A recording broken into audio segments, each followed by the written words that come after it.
আসসালামু আলাইকুম। কবিটি বাংলার পক্ষ থেকে স্বাগতম। শিক্ষার্থীবৃন্দ, বিল্ডিং মেইনটেনেন্স এই সাবজেক্টটার আজকে কিছু সাজেশন দেখানোর চেষ্টা করছি। পুরোটা সময় সাথে থাকবেন। আর যারা এই মুহূর্তে আমার চ্যানেলে জয়েন করেছেন, চ্যানেলটিকে সাবস্ক্রাইব করে বেল আইকনটি অন করে দেবেন।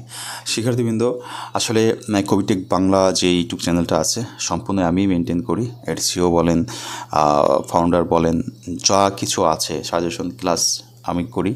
তো আসলে কি চ্যানেলটা আপনাদের দ্বারাই এত গ্রো আপ হয়েছে, আপনাদের দ্বারা এত বড় হয়েছে। সারা বাংলাদেশের ভিতরে এখন কারিগরি শিক্ষা বোর্ডের যত তথ্য, কারিগরি শিক্ষা রিলেটেড যত সাজেশন যাই বলুন না কেন, আপনি কবিটেক বাংলা ছাড়া অন্য কোনো জায়গায় এত ভালোভাবে, এত প্রপারলি, এত তাড়াতাড়ি পান না। এটা আপনারা নিজেই জানেন।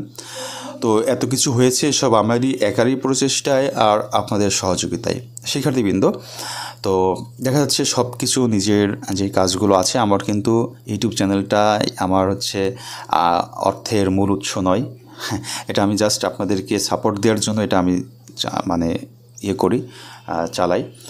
আর আমার কিন্তু নিজস্ব ব্যক্তিগত আল্লাহর রহমতে দুটি প্রতিষ্ঠান আছে, শিক্ষা প্রতিষ্ঠান, সেটা নিয়ে আমি ব্যস্ত থাকি সারাদিন। তো সেই ক্ষেত্রে একটা পারিবারিক একটা বিষয় আছে, প্রতিষ্ঠানের একটা বিষয় আছে, সব কাজ মিলিয়ে কিন্তু এগুলো করতে হয়। তো আপনাদের গত বিল্ডিং মেইনটেনেন্স ট্রেডের যে বিষয়গুলো, ট্রেডের বিষয়গুলো আমি সাবজেক্ট এগুলো করি না, টিচার দিয়ে বানিয়ে নিয়ে আমি এডিট করে তারপরে আপনাদেরকে প্রোভাইড করি। তো সময়ের কারণে গত বিল্ডিং মেইনটেনেন্স 1টাও করতে পারি নাই, পেয়েছি অনেক রাতে, সেক্ষেত্রে দিতে পারি নাই। বিল্ডিং মেইনটেনেন্স 2টা একটু দেওয়ার চেষ্টা করছি, একটু মনোযোগ সহকারে দেখবেন শিক্ষার্থীবৃন্দ। যেমন ক বিভাগের যে প্রশ্ন আমি রেখেছি, প্রথমে পান্না কাকে বলে, তারপরে হচ্ছে কিনা দেখতে পাচ্ছি দরজার পাল্লাতে, আসলে এটা পাল্লা হবে, দরজার পাল্লাতে কয়টি কবজা থাকে সেটাটি পড়বেন, এগুলো পড়ে নেবেন। তারপর আছে কিচেন বেঞ্চের উচ্চতা কত, পার্টিশন ওয়াল বলতে কি বোঝায়, তারপর স্ক্যাফোল্ডিং কাকে বলে, শোরিং কাকে বলে, এগুলো পড়ে নেবেন। গ্লানিং কাকে বলে, তারপর স্পিরিট লেভেলের কাজ কি, ট্যাপ সিল কাকে বলে। এখানে কিছু সংক্ষিপ্ত প্রশ্ন, অতি সংক্ষিপ্ত প্রশ্ন, ওয়ারিং কি, তারপরে সারফেস কন্ডুইট ওয়ারিং কি, এগুলো একটু পড়ে নেবেন। হ্যাঁ, এগুলো অনেক শর্ট করে দেওয়া, এগুলো যদি আপনার শেষ হয়ে যায় পড়ে, তারপর আপনার যদি গাইড থাকে বা বই থাকে বইটা পড়বেন। খ বিভাগে যে প্রশ্নগুলো আছে, দরজার চৌকাঠে কোন কোন কাঠ ব্যবহার করা হয়, বিভিন্ন প্রকার আসবাবপত্র তৈরিতে কী কী ধরনের কাঠ ব্যবহার করা হয়, পাল্লার পুরুত্ব কত, এগুলো পড়ে নেবেন।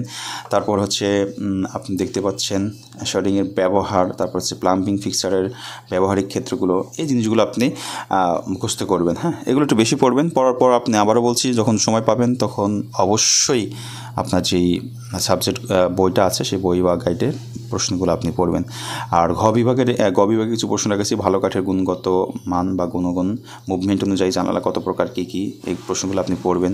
তারপর হচ্ছে ক্যাবিনেট ও বিল্ট অ্যাডওয়ারের মধ্যে পার্থক্য, এই প্রশ্নগুলো আপনি রচনামূলক প্রশ্ন একটু হলে ভালো করে বেশি করে পড়ে নেবেন। ইনশাআল্লাহ এর ভিতরে কমন আসার সম্ভাবনা খুবই বেশি।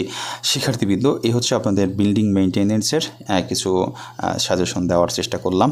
আশা করি ভালো লেগেছে এবং উপকৃত হবেন। সবাই ভালো থাকুন, সুস্থ থাকুন, কবিটি বাংলার সাথেই থাকুন আর ভালো কিছু করুন ইনশাআল্লাহ।